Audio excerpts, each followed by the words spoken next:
रविवार अपराह 4 घंटा 30 मिनिट समय बौद्ध टाउन हॉल जिला बीजेपी पक्षर सदस्यता अभियान कर्मशाला अनुष्ठित हो जाइछि। कर्मशाला को बौद्ध विधायक तथा विधानसभा सरकारी दल मुख्य सचेतक सरोज कुमार प्रधान मुख्य अतिथि भाव में जोगदे उद्घाटन करथिले।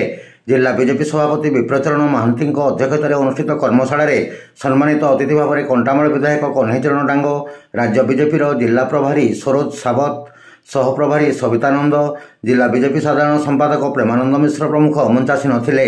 प्रारंभ में जिला उपसभापति श्यामसुंदर पुरोहित स्वागत भाषण प्रदान करथिले। बीजेपी सदस्यता अभियान आरंभ होइतबारु समस्त कर्मी अधिकरू अधिक सभ्य संग्रह ऑनलाइन माध्यम करने अतिथिवृंद अनुरोध करथिले। अन्य मध्य पूर्वतन विधायक सचिदानंद दलाल, बौद्ध ब्लॉक अध्यक्ष प्रियदर्शी प्रतिश्रथ, राज्य कार्यकारिणी सदस्य सुशांत कुमार प्रधान, जिला युव मोर्चा सभापति अटल कुमार प्रधान, वरिष्ठ बीजेपी नेता जुगल किशोर सामल, जिला साधारण संपादक सुशांत बाघ, समवाय सेल संयोजक सुभाष चंद्र प्रधान, आदिवासी नेता डमरुधर कंवर और अन्य बीजेपी नेतृवृंद उपस्थित थिले।